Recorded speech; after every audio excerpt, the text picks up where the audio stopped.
আমার মা বাবা জোরপূর্বক আমাকে একটা বোবা ছেলের সাথে বিয়ে দিয়ে দেয়। আজ আমার বাসর রাত, তাই নববধূ সেজে বসে আছি বাসর ঘরে। কিছুক্ষণ পর আমার স্বামী রুমে প্রবেশ করে, আমার সামনে এসে বসে। সে কথা বলতে পারে না, তাই চুপচাপ বসে আছে। হঠাৎ যা করলো তার জন্য আমি মোটেও প্রস্তুত ছিলাম না। আমি কল্পনাও করিনি এমন কিছু হবে। আমার নাম নুসরাত জাহান মালা, সবাই আমাকে মালা বলেই ডাকে। ফ্যামিলিতে মা বাবা, 2 ভাই আর আমি। বড় ভাই চট্টগ্রামে চাকরি করে, ভাইয়া বিয়ে করেছেন আজ প্রায় 2 বছর হলো। ছোট ভাই, সে আমার ছোট, সে মাদ্রাসায় পড়ে। আমি ক্লাস 5 পর্যন্ত পড়ে পড়া ছেড়ে দিয়েছি। স্কুলে যেতে ভালো লাগে না, তার জন্য মা বাবা আমাকে খুব বকেছেন, এমনকি মেরেওছেন, কিন্তু তাতেও কাজ হয়নি। আমি যাব না তো ব্যাস, সারাদিন চাচাতো ফুফাতো বোনদের সাথে ঘুরে বেড়াই, এটাই আমার কাজ। আমার বয়স 16 বছর। আমি দেখতে শ্যামলাবর্ণ, তবে আকর্ষণীয় চেহারার অধিকারী। কয়েক মিনিট তাকিয়ে থাকলেই যে কেউ মায়ে পড়ে যায়। ভালো দিন যাচ্ছিল, কিন্তু হঠাৎ প্রেম নামক শব্দটা আমার জীবনে এসে সব কিছু ওলটপালট করে দিল। সবার কাছে আদরের পাত্রী থেকে ঘৃণার পাত্রী হয়ে গেলাম।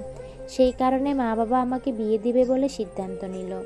তাদের চোখে আমি অন্যায় করেছি, তার শাস্তিস্বরূপ আমার বিয়ে একটা বোবা ছেলের সাথে ঠিক করলো।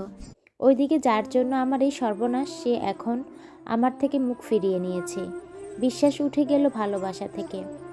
জীবনে সবচাইতে বড় ভুল হলো আমি তাকে বিশ্বাস করেছি। তাকে বিশ্বাস করে সব উজাড় করে দিয়েছি। আমার বলতে আমার মাঝে কিছুই নেই। বাবা মা তাড়াহুড়ো করে আমার বিয়ের তারিখ ঠিক করে দিল। আগামী শুক্রবার আমার বিয়ে। অনিচ্ছা সত্ত্বেও আমাকে এই বিয়ে করতে হচ্ছে। এইদিকে ভালোবাসা ধোঁকা খেয়ে আমার হৃদয় খণ্ড খণ্ড বিখণ্ড হয়ে গেছে। আমি আর পারছি না, কি করব? কেউ বুঝতে চাইছে না আমার দুঃখ। বাড়ির সবাই বিয়ের আয়োজন নিয়ে ব্যস্ত, আমার দিকে কারো খেয়াল নেই। দেখতে দেখতে বিয়ের দিন চলেই এলো। কাল গায়ে হলুদ, আজ বিয়ে। সবাই ধুমধামের সাথে অনুষ্ঠান পালন করছে, কিন্তু আমার মুখে খুশির নেশামাত্র নেই। চোখ দিয়ে টপ টপ করে জল গড়িয়ে পড়ছে। অসহায় লাগছে নিজেকে। আজ আমার আপনজন সব পর হয়ে গেছে। আমার স্বামীর নাম মোহাম্মদ মনিরুল ইসলাম, দেখতে হ্যান্ডসাম, ভদ্র। শুধু সমস্যা একটা, সে বোবা, কথা বলতে পারে না। ফ্যামিলিতে মা বাবা, 3 ভাই আর 1 বোন আছে। আমার স্বামী মেজো। বিয়ের আগে মনিরকে দেখিনি আমি, বিয়ের দিন দেখেছি। সে খুব খুশি তার বিয়ে হচ্ছে। হাতের ইশারায় করে অনেকের কথা বুঝিয়েছেন। সেটা দেখে আমার ফ্যামিলির মাঝে অনেকজন লুকিয়ে লুকিয়ে হাসছে। কেউ কেউ এটাও বলছে এই বোবা ছেলের সাথে মালা কিভাবে সংসার করবে, কোথাও গেলে ওর মান সম্মান থাকবে, আরও নানান রকমের কথা। আমি শুনেও না শোনার ভান করে রইলাম। বিয়েতে কোনো সমস্যা হলো না। সব কিছু শেষ করে বিদায় দিয়ে শ্বশুর বাড়িতে চলে এলাম। আমার সাথে আমার বড় ভাবি এসেছে।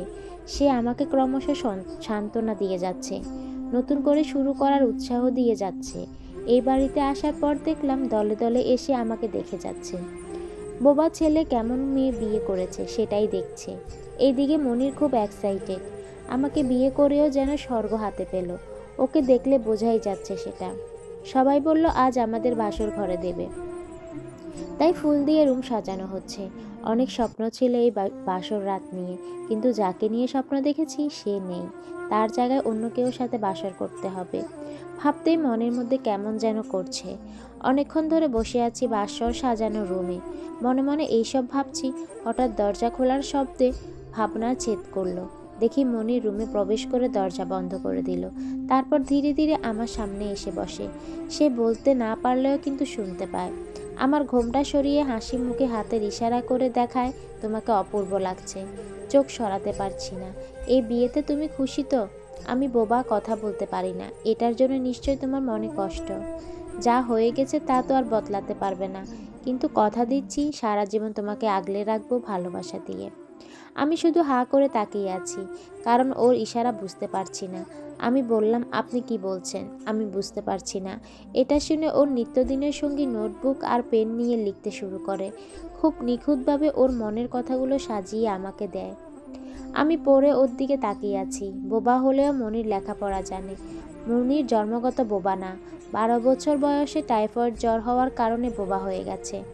ডাক্তার বলেছে ভালোভাবে চিকিৎসা করালেও ভালো হয়ে যাবে। লেখাটা পড়ে খুব খারাপ লাগলো।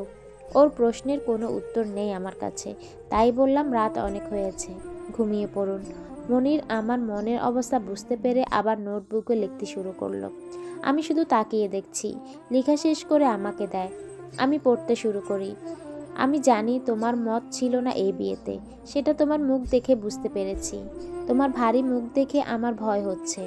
কোথাও এমনটা না তো তুমি আমাকে ছেড়ে চলে যাবে? আমি বোবা হওয়ার পর থেকে আমার কোনো বন্ধু নেই, কারণ আমি কথা বলতে পারি না। বোবা হলেও আমি মানুষ। আমারও জীবনসঙ্গী হিসেবে কাউকে চাই। আমি তোমাকে ভালোবাসি।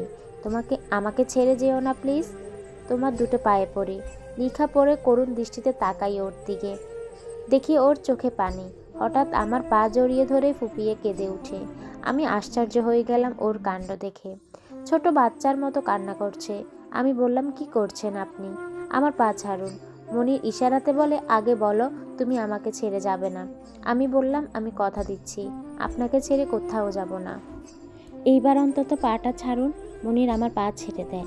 আমি বললাম, আমাকে কেন পাপের ভাগিদার বানাচ্ছেন? আমার পা ছুঁয়ে আর কখনো এমন করবেন না। মনির মাথা নেড়ে ঠিক আছে সম্মতি জানায়। আমি বললাম, দেখুন আমাকে একটু সময় দিন নিজেকে স্বাভাবিক করতে। মনির ইশারা করে বলে, ওকে। আমি বলি, রাত অনেক হয়েছে, এখন ঘুমিয়ে পড়ুন। এই কথা শুনে মনির আবার নোটবুক নিয়ে লিখতে বসে। সে লিখে আমার মাথায় হাত বুলিয়ে না দিলে আমার ঘুম আসে না। মা হাত বুলিয়ে ঘুম পাড়াতো। এখন তো মা নেই, তুমি কি হাত বুলিয়ে দেবে? আমি বললাম, ঠিক আছে আসুন, আমি হাত বুলিয়ে দিচ্ছি। আমার কথায় হাসি মুখে শুয়ে পড়ে। আমি অনিচ্ছা সত্ত্বেও হাত বুলিয়ে দিচ্ছি। কিচ্ছু করার নেই, এখন সে আমার স্বামী, ছেড়ে যেতেও পারবো না। আর যাব কোথায়? মা বাবা বলে দিয়েছেন কোনো কিছু হলে এই বাড়িতে আসার চেষ্টা করবে না। এই বাড়িতে শুধু স্বামীর সাথে বেড়াতে আসতে পারবে, ব্যাস। এইদিকে মনির আমার হাতের ছোঁয়া পেয়ে নিষ্পাপভাবে ঘুমের রাজ্যে তলিয়ে যায়। আমি ওর নিষ্পাপ মুখের দিকে তাকিয়ে আছি। ওকে দেখলেই কে বলবে ও বোবা, কথা বলতে পারে না? এতটা মায়া ওর মুখে। কয়েক মিনিটের জন্য নিজের অস্তিত্ব হারিয়ে ফেলেছি ওর মাঝে নিজেকে খুঁজে বেড়াচ্ছি। কিছুক্ষণ পর সমৃদ্ধ ফিরতেই বুঝতে পারলাম কল্পনায় হারিয়ে গেছি। বাস্তব ততটা সহজ না। একজনকে ভুলে আরেকজনকে মনে জায়গা দেওয়া। আর ভাবতে পারছি না। রাত অনেক হয়েছে। খাটের মাঝখানে একটা কোলবালিশ রেখে শুয়ে পড়লাম। সকালে ঘুম থেকে উঠে দেখি মনির হাত পা ছড়িয়ে শুয়ে আছে, গভীর ঘুমে মগ্ন। ওকে দেখে এটা বুঝতে পারলাম ওর ঘুম খুব ভারী। আমি উঠে ফ্রেশ হয়ে নিলাম। নতুন বিয়ে হয়েছে, তাই আমাদের দুজনের নাস্তা ঘরে পাঠিয়ে দিল। কিন্তু এখনও মনির ওঠেনি। 11টা বেজে গেছে, তাই আমি বাধ্য হয়ে ওকে ডাকি। এই যে শুনছেন, সকাল 11টা বাজে, উঠবেন না? কিন্তু না, কয়েকবার ডেকেও যেন কাজ হলো না। তারপর গায়ে হালকা একটা ধাক্কা দিয়ে ডাকতে কাজ হলো।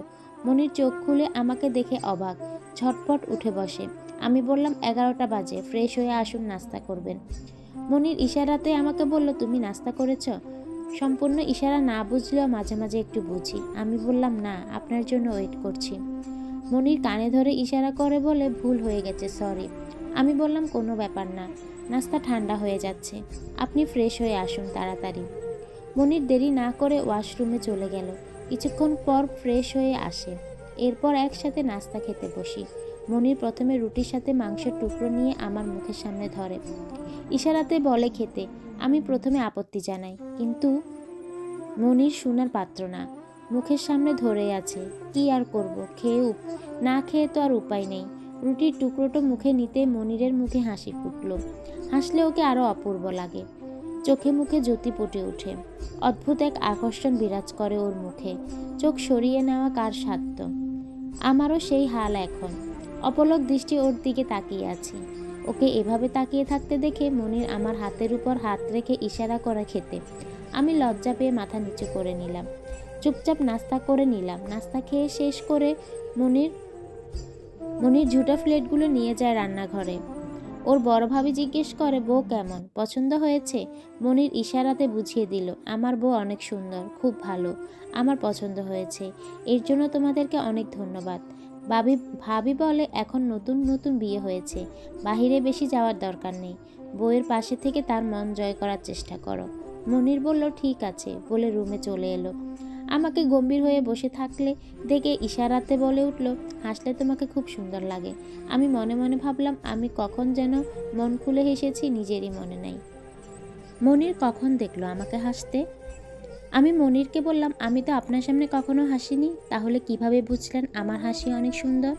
মনির বুকে হাত রেখে ইশারাতে বলে, তোমাকে মন থেকে ভালোবাসি, তোমাকে নিয়ে কল্পনা করি, সেই কল্পনাতে তোমার হাসিটা খুব ভেসে ওঠে, তাই বুঝতে পারি তুমি হাসলে কতটা সুন্দর। এখন গম্ভীর হয়ে না থেকে তুমি প্রাণ খুলে হাসো, আমি মন ভরে দেখব। ওর ইশারায় অঙ্গভঙ্গিমা দেখে এমনিতে আমার হাসি চলে এলো। আমাকে হাসতে দেখে মনির খুব খুশি হলো, কিন্তু সে এটা বুঝতে পারলো না আমি কেন হাসছি। একটা কথা মনে আসতে হঠাৎ হাসি থেমে গেল আমার। সাথে সাথে মনির বলে উঠল, নিশ্চয় ওর কথা বোঝানোর ভঙ্গিমা দেখেই সকলে ওকে নিয়ে হাসে, যেমন আমি হাসছি। খুব খারাপ লাগলো ওর জন্য, এমনকি নিজের প্রতি ঘৃণা হলো। মনে মনে বললাম, আমার হাসা উচিত হয়নি। হঠাৎ আমার মুখ মলিন হয়ে গেছে দেখে মনির ইশারাতে বলে, কি হয়েছে? আমি তোমাকে মলিন দেখাচ্ছে কেন? আমি বললাম, কিচ্ছু হয়নি। এই নিয়ে আমাদের মাঝে অনেক কথা হলো, ওর সাথে গল্প করে সারাদিন কেটে গেল আমার। এই 1-2 দিনে এটা বুঝতে পারলাম মনির গল্প করতে খুব ভালোবাসে। রাতে ঘুমাতে এসে কাল রাতের মতো আজও মাথায় হাত বুলিয়ে দেওয়ার জন্য বলছে। কি আর করার, হাত বুলিয়ে দিলাম ওর মাথায়। কাল অন্য দিকে ফিরেছিল, আজ কিন্তু আমার দিকে ফিরে শুয়েছে, চোখ বন্ধ করে শুয়ে আছে। আমি হাত বুলিয়ে দিচ্ছি, কিন্তু আমার নজর বারবার ওর মুখের দিকে চলে যাচ্ছে। কি অদ্ভুত মায়া, যেটা আমাকে আকর্ষণ করেছে। মনির একটু একটু করে আমার কাছে আসতে থাকে। এভাবে চলতে থাকে প্রতিদিন, একটু একটু করে দুজনের প্রতি দুজনের দুর্বল হওয়া। মনির এমন একটা মানুষ যার কাছে পৃথিবীর সব কিছু হার মানবে। মানুষকে খুব সহজে আপন করে ফেলে। আমাকেও আপন করতে দেরি হলো না। ওর অবুঝ মন, চেহারা সরল আমাকে ধীরে ধীরে ওর প্রতি গ্রাস করেছে। আমিও ক্রমশ ওর প্রতি দুর্বল হয়ে পড়েছি। আজ প্রায় 2 মাস হলো আমাদের বিয়ে হয়েছে। মনির আমার সাথে অনেক সময় কাটায়। রাতের আকাশে চাঁদ দেখি দুজনে মিলে বসে। মনির আমার কোলে মাথা রেখে শুয়ে থাকে আর হাত দিয়ে এদিক ওদিক ইশারা করে দেখায়। মনিরের কথা বলতে না পারলে কি হবে, একটু একটু শব্দ মুখ থেকে বের হয়, তাতে বোঝা যায় মা বাবাকে ডাকছে। ওই শব্দটা গানের সুর ধরে। যত শুনি তত শুনতে চাই। গলার কণ্ঠ খুবই সুন্দর মনিরের। যদি আজ কথা বলতে পারত, তাহলে হয়তো অনেক কিছু করতে পারত। ধীরে ধীরে ওর প্রতি ভালোবাসা জন্মাতে থাকে আমার মনে। ওকে প্রেয়ে অতীত ভুলতে শুরু করেছি আমি। এখন অনেকটা বুঝতে পারি মনিরের ইশারা। এখন আর নোটবুকে লিখতে হয় না। মাঝে মাঝে আমাকে বলে, তোমার ভালোবাসা কবে পাবো, আর কতদিন অপেক্ষা করব। কিন্তু আমি তো প্রকাশ করে বলতে পারছি না আমি ওকে ভালোবাসি। একদিন রাতে ঘুমিয়ে আছি দুজন। মধ্যরাতে খুব বৃষ্টি হচ্ছে, বৃষ্টির সাথে বাতাস বইছে, ঘরময় ঠান্ডা বিরাজমান। দুজনে গভীর ঘুমে মগ্ন। বৃষ্টি কখন শুরু হলো বলতেই পারি না। হঠাৎ মনিরের ঘুম ভেঙে যায়। সচরাচর ওর ঘুম ভাঙে না, কিন্তু আজ হঠাৎ বৃষ্টির শব্দে ঘুম ভেঙে গেল। মনির আমাকে জড়িয়ে ধরে ভালোবাসার সাগরে ডুবিয়ে যায়। সকালবেলা ফ্রেশ হয়ে মনির ডায়েরিতে লিখতে থাকে, সত্যি আজ আমি খুব ধন্য তোমাকে স্ত্রী হিসেবে পেয়ে। সত্যি ভালোবাসা অন্ধ, কখন যে কাকে ভালো লেগে যায় বলা যায় না। মালার ক্ষেত্রেও তাই হলো। মনির বোবা হওয়ার পরেও মালা তার ভালোবাসার কাছে হার মানতে হলো। সুখে শান্তিতে দুজনে সংসার চলছে। এটা একটা সত্য ঘটনা। ধন্যবাদ সবাইকে।